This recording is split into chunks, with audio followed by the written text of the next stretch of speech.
क्षेत्र विस्तार की यदि हम बात करें तो जो भारत में भाषा परिवार मिलते हैं वो अलग अलग क्षेत्र में पाए जाते हैं।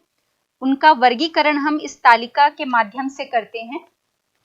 इस तालिका में आप देख पा रहे होंगे आपको भाषा वर्ग और उस भाषा वर्ग के अंतर्गत उस भाषा का जो उपवर्ग है वो बताया गया है और वहां पर कौन सी भाषाएं बोली जाती हैं और वो कौन सा प्रदेश और क्षेत्र है, इसका वितरण आपको समझाया गया है।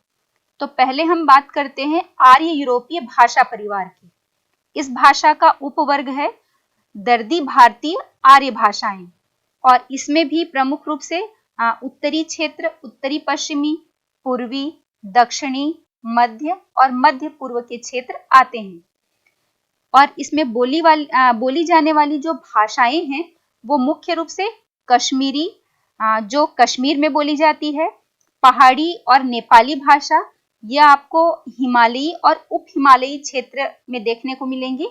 उसके बाद कच्छी व सिंधी जो है वह पश्चिमी भारत में बोली जाती है। उड़िया उड़ीसा में बोली जाती है।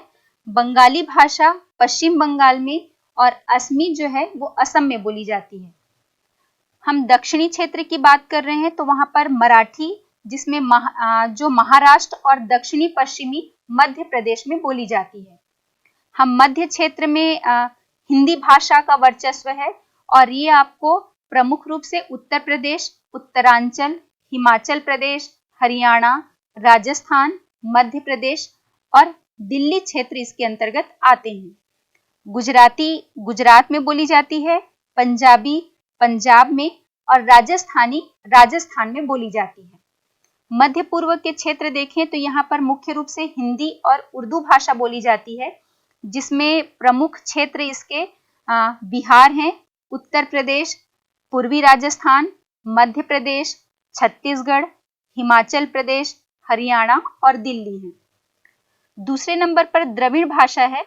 द्रविड़ भाषाएं जो हैं उसकी प्रमुख भाषाएं तमिल है जो तमिलनाडु में बोली जाती है, तेलुगु आंध्र प्रदेश और उड़ीसा के दक्षिणी तटीय प्रदेश में बोली जाती है, कन्नड़ कर्नाटक में, मलयालम केरल और मालाबार तट में बोली जाती है और द्रविड़ बोलियां जो हैं वो मध्य प्रदेश और छोटा नागपुर के पठारी क्षेत्र में बोली जाती हैं।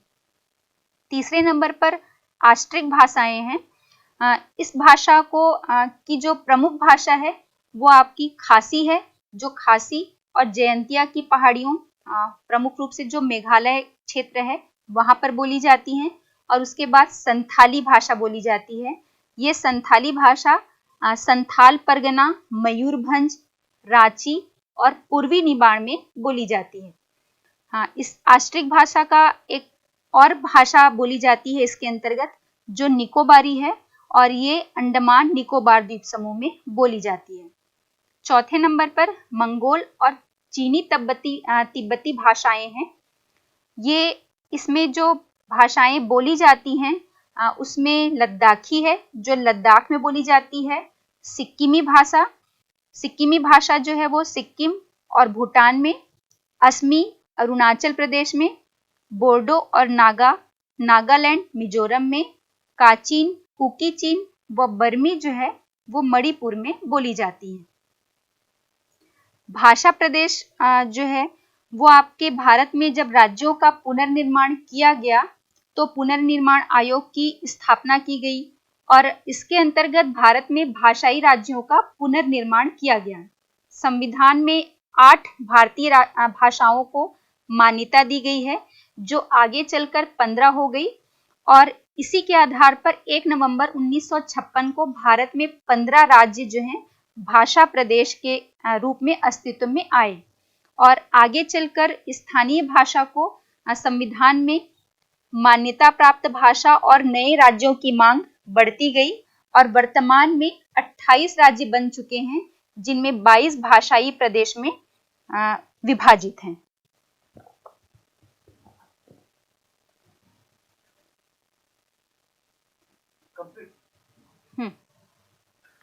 अब हम बात करते हैं जनसंख्या के संगठन की। जो हमने तीसरी विशेषता देखी थी उनका श्रमजीवी संगठन, मतलब इसमें हम कार्यरत और अकार्यरत जो श्रमिक हैं उनकी बात करेंगे। तो बच्चों, हम सभी को पता है कि जनसंख्या जो है वो किसी भी देश या राष्ट्र की मुख्य संपदा, या हम ये कह सकते हैं कि अनमोल संपदा होती है, क्योंकि और बाकी जितने भी संसाधन वहाँ पर उपलब्ध होते हैं उनको संसाधन का रूप देने का कार्य मनुष्य ही करता है या वहाँ की जनसंख्या ही करती है। तो वहाँ पर किस प्रकार की जनसंख्या उस राष्ट्र में मिल रही है, इस बात पे ही डिपेंड करता है कि वो राष्ट्र कितना विकास की ओर अग्रसर होगा। ये तो हम आयु संरचना में भी देखेंगे कि उसके आधार पर हमने जो उसमें विभाजन किया कि भाई कौन सी जो जनसंख्या है वो पराश्रित है और कौन सी जनसंख्या है जो डिपेंडेंट है खुद में। तो इसमें हम देखते हैं कि पर्टिकुलर जिस राष्ट्र की हम बात कर रहे हैं, अगर हम उस राष्ट्र के विकास का अध्ययन करेंगे तो हम उसमें ये देखेंगे कि वहाँ पर कार्यशील जनसंख्या का प्रतिशत कितना है। और वो कार्यशील जनसंख्या में भी क्योंकि वो ये हमें बताती है कि वहाँ की जो जनसंख्या है वो तकनीकी हिसाब से या विज्ञान और प्रौद्योगिकी में उसने कितना विकास किया है या उसकी जो तकनीकी क्षमता है उसको वो बताती है, और उसी पे डिपेंड करेगा कि वो राष्ट्र जो है वो कितना विकास करेगा। जिस देश में जितनी अधिक कार्यशील जनसंख्या या कार्यशील जनसंख्या का प्रतिशत होगा वो देश उतना ही विकसित होगा। तो आइए हम देखते हैं कि यदि हम किसी भी देश में या देश की जनसंख्या में श्रम की जो प्रतिभागिता दर की बात करेंगे कि वहाँ पर प्रतिभागिता दर कहें या वहाँ पर कुल जनसंख्या में कार्यशील जनसंख्या का प्रतिशत कितना है, ये दोनों जो है वो एक ही बात हो जाती है, कार्यशील जनसंख्या या कार्यशील श्रमिकों का प्रतिशत। अब इसे हमने जो श्रमिक की बात की है या कार्यशील जनसंख्या की जो हम बात कर रहे हैं तो उसे क्रमशः 3 वर्ग में रखा जाता है। जो श्रमजीवी संगठन का यदि हम वर्गीकरण करें तो आर्थिक आधार पर इसके 3 वर्ग हैं। पहला वर्ग जो है वो आपका मुख्य श्रमिक होता है, मेन पावर, और इसके अंतर्गत ऐसे लोग शामिल होते हैं जो वर्ष में लगभग 183 डेज या 183 दिन या इससे अधिक कार्य करते हैं या उन्हें इससे 183 दिन या इससे अधिक रोजगार मिल पाता है, वो आपके मुख्य श्रमिक या मेन पावर कहलाते हैं। इसके बाद आपका दूसरा वर्ग जो है वो सीमांत श्रमिक या मार्जिनल वर्कर्स के नाम से जाना जाता है उन्हें, और इसमें ऐसे श्रमिक या वर्कर्स जो हैं वो शामिल होते हैं जो 183 दिन या 183 दिन से कम दिन जो है वर्ष में कार्य करते हैं। तो ये जो श्रमिक होंगे जो 183 डेज से कम कार्य करते हैं एक वर्ष में, वो सीमांत श्रमिक हो गए। इसके बाद तीसरा वर्ग जो है वो हम देखते हैं जिन्हें हम कहते हैं अश्रमिक या नॉन वर्कर्स, और ये वो वर्ग है जो वर्ष भर किसी भी प्रकार का कोई कार्य नहीं करता। तो नेचुरली है कि इसमें कौन सा वर्ग आएगा, इसमें हम अपने बच्चों को ले लेंगे जो लगभग 0 to 6 या 0 to 8 ईयर्स के जो बच्चे हैं वो आ जाएंगे, और या फिर जो वृद्ध जन हैं, बुजुर्ग जो हैं उस देश में निवास करने वाले, जो आश्रित जनसंख्या जिसे हम कहते हैं। और हमको पता होना चाहिए कि हमारे देश में आश्रित जनसंख्या का प्रतिशत जो है वो लगभग 60 है, 60% जो है पॉपुलेशन वो आश्रित जनसंख्या की है। तो ये जो वर्ग है जो वर्ष भर किसी भी प्रकार का कोई कार्य एक भी दिन नहीं करते हैं, जिसमें राष्ट्र में उनकी भागीदारी या हम ये कहें कि राष्ट्र की आय में उनकी भागीदारी हो, वो आपके अश्रमिक या नॉन वर्कर्स जो हैं कहलाते हैं। अब हम जब क्रियाशील जनसंख्या की बात करते हैं तो हम अपने देश में देख लेते हैं कि हमारे देश का लगभग 39.8% जो पॉपुलेशन है या जो जनसंख्या है वो क्रियाशील जनसंख्या है। और इसमें भी जब हम राज्यों में बात करें तो गोवा जो है इसमें पहले स्थान पर है, जो 6% जो है वो गोवा की क्रियाशील जनसंख्या का प्रतिशत है। और जब हम केंद्र शासित प्रदेश की बात करेंगे तो केंद्र शासित प्रदेश में दमन और दीव हैं जो 49.9% यहाँ पर क्रियाशील जनसंख्या निवास करती है। अब हम ये देखते हैं कि भाई जब हम क्रियाशील जनसंख्या की बात कर रहे हैं तो हमको इसमें बहुत सारे वर्ग मिलेंगे जो अलग अलग तरह के कार्य करते हैं। तो जो श्रमजीवी जनसंख्या है इसके 4 वर्ग, हमारा जो व्यावसायिक वर्ग है, जो कार्यशील जनसंख्या है, उसके हमें लगभग 4 वर्ग देखने को यहाँ पर मिलते हैं। पहला है कृषक। और आपको ये बात भी जानना चाहिए कि हमारी जनगणना में भी जो क्रियाशील जनसंख्या है, श्रमजीवी जो वर्ग है, उसे इन्हीं 4 वर्गों में विभाजित किया गया है, जिसमें पहला है आपके कृषक वर्ग आते हैं जो किसान हैं, और इनकी जो जनसंख्या है वो आपके हिमाचल प्रदेश और नागालैंड में अधिक मिलती है। इसके बाद दूसरा वर्ग हम देखते हैं कृषि मजदूर का। कृषि मजदूर जो है मतलब किसी भी प्रकार से जो खेतों में या कृषि मजदूरी का जो कार्य करते हैं वो कृषक मजदूर के अंतर्गत आते हैं। और इनकी जनसंख्या जो है वो बिहार, आपके आंध्र प्रदेश में, छत्तीसगढ़ में, उसके बाद ओडिशा में, फिर झारखंड, ये जो हैं प्रमुख राज्य हैं जहाँ पर हमको कृषक मजदूरों की संख्या मुख्य रूप से अधिक मिलती है। और हमें ये भी मालूम है कि चाहे वो कृषि का कार्य हो, मतलब जो कृषक हैं, और या वो कृषि में मजदूरी का कार्य करते हैं, कृषि मजदूर के रूप में कार्य करते हैं, ये दोनों ही आपके प्राथमिक व्यवसाय के अंतर्गत आते हैं। तीसरा जो है वो आपका घरेलू औद्योगिक श्रमिक, जो कुटीर उद्योग वगैरह में कार्य करते हैं, और इसमें लगभग देश की जनसंख्या का 3.8% इसमें लगा हुआ है। और चूँकि ये उद्योगों से संबंधित है इसलिए ये द्वितीयक व्यवसाय के अंतर्गत आएगा। फिर चौथा है अन्य श्रमिक, अदर वर्कर्स। इसमें लगभग आपके 41.6% जो पॉपुलेशन है वो लगी हुई है, और ये तृतीयक व्यवसाय के अंतर्गत आता है, क्योंकि इसमें उद्योगों के अलावा फिर वो व्यापार और वाणिज्य से संबंधित बातें हो गई, फिर चाहे वो यातायात हो, परिवहन हो, किसी भी कार्यालय में किसी भी तरह का वो कार्य करते हों, तो ये जो अन्य श्रमिक का जो वर्ग है वो आपके तृतीयक व्यवसाय के अंतर्गत आता है।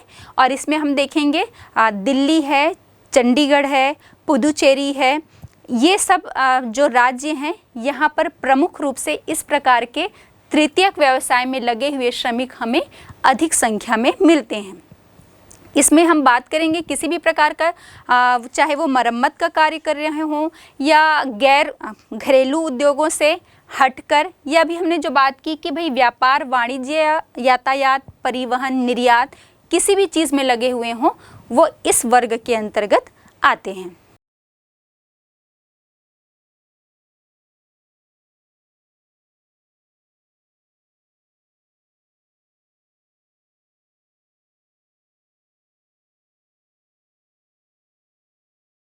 अब हम जनसंख्या संगठन के एक अन्य विशेषता जो बहुत महत्वपूर्ण है, एक तो आपकी आयु संरचना और दूसरी लिंग संरचना या लिंगानुपात पर हम बात करेंगे। इसके पहले भी हमने कहा था कि कार्यशील जनसंख्या जो मेन पावर होता है किसी राष्ट्र का, वो उस राष्ट्र की प्रगति या विकास का महत्वपूर्ण बिंदु होता है। तो इसी आधार पर हम बात कर लेते हैं किसी भी राष्ट्र की आयु संरचना पर, क्योंकि अभी थोड़ी देर पहले हमने ही बात की थी कि लगभग 60% जो है वो आश्रित जनसंख्या, जिसका किसी भी प्रकार का कोई योगदान नहीं होता है राष्ट्र के कार्यों पर। तो ये बात बहुत महत्वपूर्ण होती है कि किसी राष्ट्र में बुजुर्ग वर्ग की जो जनसंख्या है वो अधिक है या बाल आयु वर्ग जो है वो अधिक है। या हम ये देखेंगे यूथ जनरेशन, लगभग 15 to 59 जिनका एज ग्रुप है, ये एज ग्रुप वाले यदि किसी राष्ट्र में हमको अधिक मिलते हैं, मतलब यंग जनरेशन जो है वो उस राष्ट्र की महत्वपूर्ण शक्ति हम कह सकते हैं, मेन पावर, और जितनी भी टेक्नोलॉजी है, चाहे शिक्षित तो वो होती ही है, और नई नई टेक्नोलॉजी को अडॉप्ट करने में हम ये बोलेंगे कि बहुत ज़्यादा आगे होती है ये जो जनरेशन होती है, यूथ जनरेशन। तो अगर किसी भी राष्ट्र में इस यूथ जनरेशन या इस आयु वर्ग की जनसंख्या अधिक मिलेगी, तो ये नेचुरली है कि उस राष्ट्र के विकास में उनका महत्वपूर्ण योगदान होगा। किसी भी प्रकार की टेक्नोलॉजी को, किसी तकनीक को, किसी भी प्रकार के विज्ञान और प्रौद्योगिकी को एडॉप्ट करने में इनका अहम रोल होता है, या हम ये कहें महत्वपूर्ण भूमिका होती है। तो आज हम बात करते हैं एज स्ट्रक्चर पर या आयु संरचना पर। तो यदि हम भारत में बात करें तो यहाँ पर 2 आयु वर्ग की जनसंख्या हमें मिलती है। पहला अनार्जक जनसंख्या, या हम जिसे बोलते हैं नॉन ईयर्निंग पॉपुलेशन जो है, इसे भी हम 2 वर्ग में रख सकते हैं। पहला आयु वर्ग जो होता है इसमें 0 से 14 वर्ष आयु वर्ग के लोग जो हैं शामिल होंगे, और दूसरा जो वर्ग है उसमें 60 से अधिक आयु वर्ग के लोग शामिल होते हैं। और ये दोनों ही आयु वर्ग की जनसंख्या ऐसी है कि ये दूसरे पर डिपेंड होती है। हमें पता है कि ना तो बच्चे कार्य करेंगे, ना ही राष्ट्र के कार्य, किसी भी प्रकार के कार्य में उनकी सहभागिता होगी, और ना ही बुजुर्ग व्यक्ति। ये दोनों ही जो हैं वो आपके युवा वर्ग पर आश्रित वर्ग होता है। ये दोनों आयु वर्ग का जो प्रतिशत है वो हमारे भारत में लगभग 46% है। और दूसरी जो जनसंख्या है या दूसरा जो वर्ग है वो है अर्जक जनसंख्या, या हम जिसे अर्निंग पॉपुलेशन भी कहते हैं। इसमें लगभग आपके 15 आयु वर्ग से लेकर 59 आयु वर्ग के जो व्यक्ति हैं वो इसमें शामिल होते हैं। अब हम देखते हैं कि लिंग अनुपात हम प्रति 1000 पुरुषों पर महिलाओं की संख्या को लिंग अनुपात कहते हैं। मतलब पुरुषों के अनुपात में किसी भी देश में महिलाओं की संख्या कितनी है। अब हमने अभी कहा था प्रति 1000, तो हमारे भारत में लिंग अनुपात निकालने का या लिंगानुपात सेक्स रेशियो निकालने का फार्मूला जो है वो प्रति 1000 पुरुषों पर महिलाओं की संख्या जो है वो निकाली जाती है। तो इसमें हम देख लेते हैं, यहाँ पर दिख रहा है किसी भी राष्ट्र में उस जनगणना वर्ष में कुल महिलाओं की संख्या बटे पुरुषों की संख्या, और उसको यदि हम मल्टीप्लाई कर देते हैं 1000 से, तो प्रति 1000 पुरुषों पर महिलाओं की संख्या जो है वो निकल कर आ जाएगी। इसमें हम देखेंगे कि हमने 1000 में निकाला है, और कई देश जो हैं वो इसे 100 की दर में भी निकालते हैं। तो इसमें कोई अंतर नहीं पड़ेगा। यदि हम 1000 की जगह उसमें 100 का गुणा कर दें तो प्रति 100 पुरुषों पर महिलाओं की संख्या जो है वो हमें निकल कर आ जाएगी। इसमें देखते हैं हम कि जब प्रति 1000 पुरुषों पर महिलाओं की संख्या कम होगी तो हम उसे कहते हैं कि उस क्षेत्र, उस देश या उस राष्ट्र में महिलाओं की संख्या कम है। और जब प्रति 1000 पुरुषों के पीछे महिलाओं की संख्या हमको अधिक मिलेगी तो इससे हमारा तात्पर्य होता है कि वहाँ पर लिंगानुपात जो है वो अधिक है।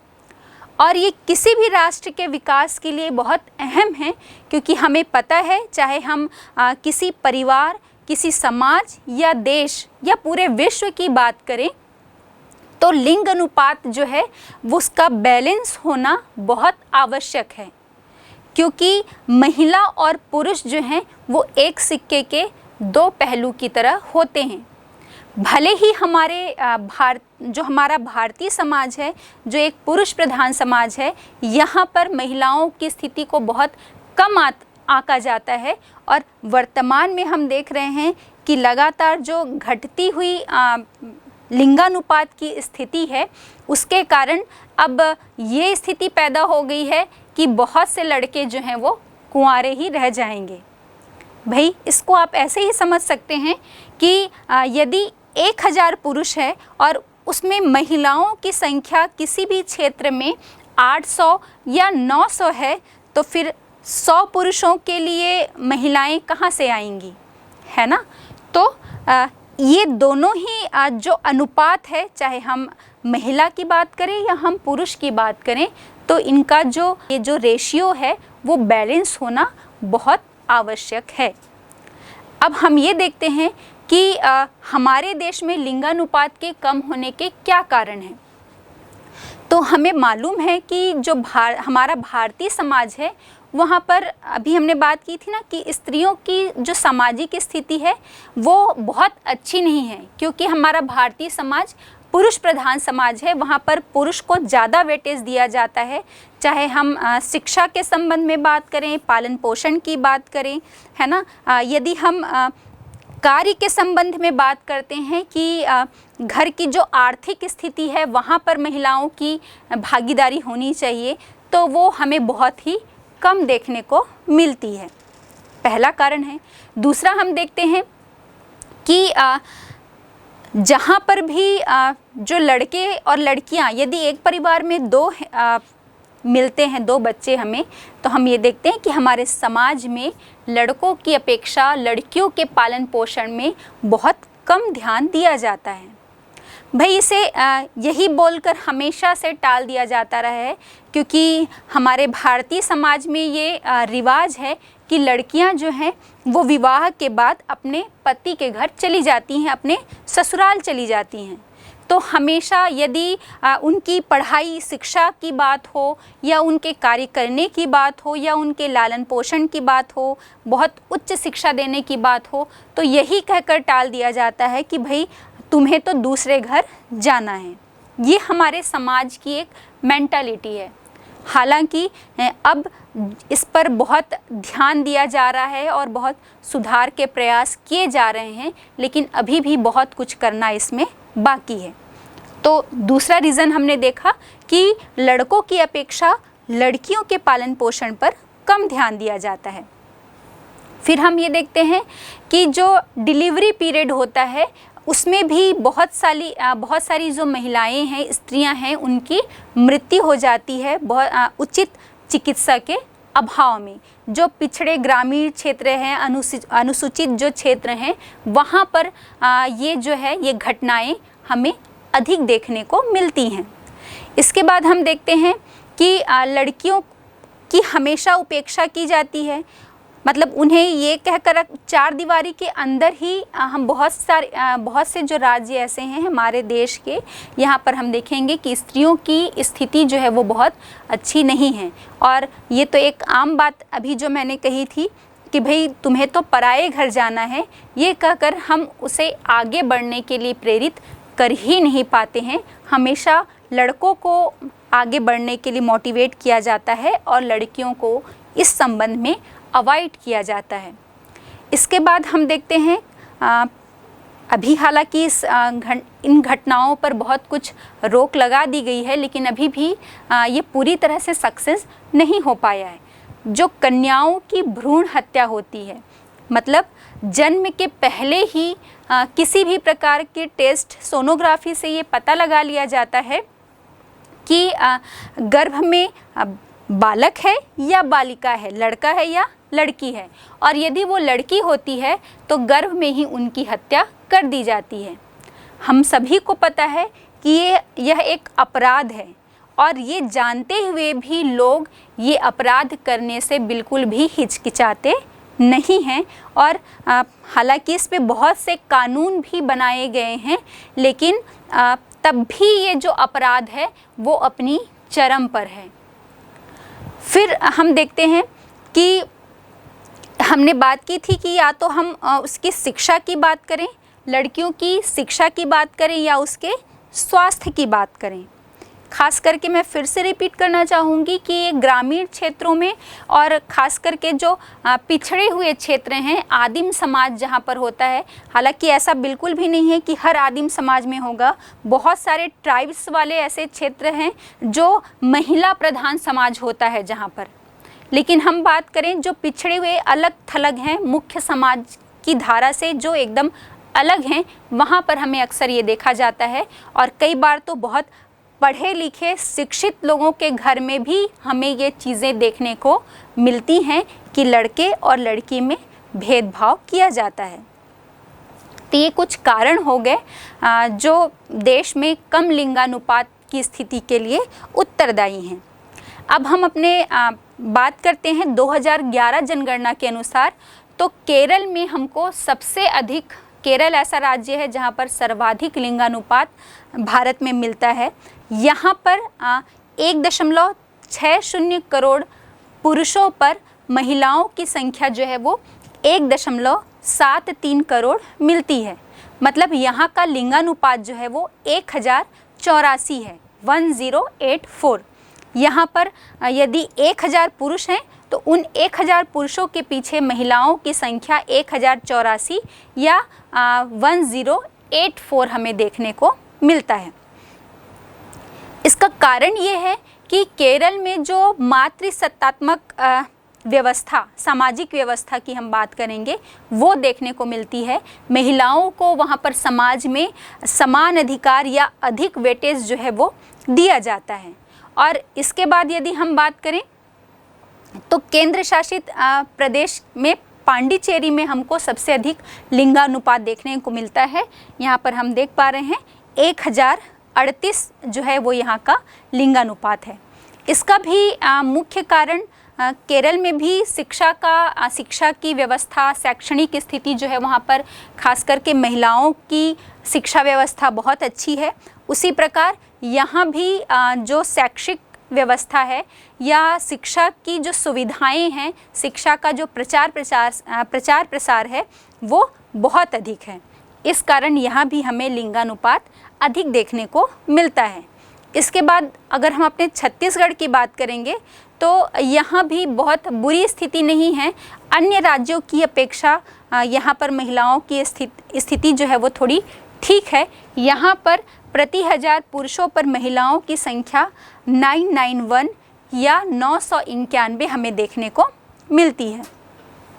हम ये देखते हैं कि जो भारत में सिर्फ 15 राज्य और 2 आपके केंद्र शासित प्रदेश हैं, जिसमें पौंडीचेरी और लक्षद्वीप है, जहाँ पर कि लिंगानुपात राष्ट्रीय औसत से अधिक है और बाकी जगह जो लिंगानुपात है वो आपके राष्ट्रीय औसत से कम देखने को मिलता है। और यदि हम बात करें चंडीगढ़ की, दिल्ली, हरियाणा, अंडमान निकोबार द्वीप समूह, तो यहाँ पर हम देखेंगे कि यहाँ पर लिंगानुपात की जो दर है वो बहुत ही कम है। अब हम ये देखते हैं कि भाई जो लिंगानुपात कम है जिन भी राज्यों में या हमारे भारत देश में महिलाओं की स्थिति में सुधार के लिए या लिंगानुपात को और बढ़ाने के लिए हम क्या प्रयास कर सकते हैं या क्या प्रयास जो हैं वो भारत सरकार के द्वारा किए जा रहे हैं। तो इसमें हम देखते हैं, पहला है जो पिता की संपत्ति है उसमें पहले सिर्फ पुत्रों का अधिकार हुआ करता था यदि हम प्राचीन समय में चले जाएं तो, लेकिन अब स्त्रियों की स्थिति को सुधारने के लिए ताकि वो समाज में उपेक्षित ना हो, इसके लिए ये कानून बनाया गया है कि पिता की संपत्ति में पुत्रों के समान ही पुत्रियों को भी अधिकार दिया जाएगा। उसकी संपत्ति में उतना ही अधिकार है जितना कि उनके पुत्रों का। इसके बाद हम देखते हैं कि बाल विवाह को रोकने के लिए कानून बना दिया गया है कि 18 वर्ष से कम उम्र की जो लड़कियां हैं उनका यदि विवाह किया जाएगा तो ये एक अपराध है, बाल विवाह को भी एक अपराध माना जाता है। और इसके लिए लड़कियों की जो उम्र है, विवाह की जो उम्र है उसे 18 वर्ष कर दिया गया है। हालांकि इस कानून के बनने के बाद भी, इस नियम के बनने के बाद भी हम देखते हैं कि बड़ी संख्या में हमें जो पिछड़े ग्रामीण क्षेत्र हैं वहाँ पर बाल विवाह की संख्या बहुत अधिक है, मतलब बहुत अधिक संख्या में बाल विवाह होते हैं। लेकिन फिर भी इस कानून के बन जाने से लोगों के मन में एक भय रहता है और वो ये अपराध करने से थोड़ा सा झिझकते हैं। फिर हम देखते हैं और तीसरा इसमें उपाय किया गया है कि जो ग्राम समाज है या हम देखेंगे ग्राम पंचायत है, नगर पालिका है, इन सभी क्षेत्रों में या इन सारे विभागों में स्त्रियों के प्रतिनिधित्व की जो सीमा है, मतलब वहाँ पर उनके परसेंटेज जो है वो निश्चित कर दिए गए हैं कि स्त्रियों की भी भागीदारी इसमें होनी चाहिए। इसके बाद हम देखते हैं कि किसी भी प्रकार की नौकरी में पुरुषों के समान अवसर जो है उन्हें प्रदान करने के लिए, महिलाओं को पुरुषों के समान अवसर प्रदान करने के लिए उन्हें हर नौकरी में 30% आरक्षण का प्रावधान जो है वो किया गया है भारत सरकार के द्वारा। फिर हम देखते हैं शिक्षा के भी अधिक अवसर जो हैं वो प्रदान किए जाते हैं भारत सरकार के द्वारा, और इसके लिए बालिका शिक्षा को और अधिक प्रोत्साहन के लिए नए नए जो नियम या कानून बनाए जाते हैं शासन के द्वारा। तो ये कुछ उपाय किए गए हैं भारत शासन के द्वारा जिससे हम अपने देश में, राष्ट्र में, समाज में स्त्रियों की स्थिति को सुधार कर पाएँ। लेकिन मैं ये कहना चाहूँगी कि ये उपाय तो शासन के द्वारा किए जा रहे हैं, या हमने कुछ इनकी जो स्थिति है उसके कारण देखे कि भाई क्यों हमारे समाज में स्त्रियों की जो स्थिति है वो दयनीय है या बहुत बुरी क्यों है, बहुत अच्छी स्थिति नहीं है सामाजिक स्थिति जो है। तो ये सब के लिए ये तभी प्रभावशील हो सकता है शासन के द्वारा जितने भी जो उपाय कर लिए जाएं या कानून बना दिए जाएं, जब तक हमें खुद में जागरूकता नहीं आती तब तक स्त्रियों की स्थिति में सुधार नहीं हो सकता। हमको पता होना चाहिए कि जब एक महिला शिक्षित होती है तो वो अपने पूरे परिवार और अपने समाज को शिक्षित करती है। ये एक बहुत महत्वपूर्ण बात है। इसलिए किसी महिला का, एक स्त्री का शिक्षित होना बहुत आवश्यक है, क्योंकि अपने बच्चों में संस्कार एक महिला ही डालती है। तो वो एक सभ्य जो समाज है, सभ्य या सुसंस्कृत समाज का निर्माण करती है अगर एक महिला शिक्षित होती है तो ये सब के लिए हमें खुद को भी प्रयासशील या मैं कहूँ जागरूक होना, तो ये ज़्यादा सही शब्द होगा कि हम सभी को जागरूक होना चाहिए ताकि हम अपने घर में, अपने परिवार में और अपने समाज में वहाँ पर जो भी महिलाएं हैं, चाहे वो हमारी बहू हो या हमारी बेटी हो, उसको एक उचित स्थान जो है वो प्रदान करें।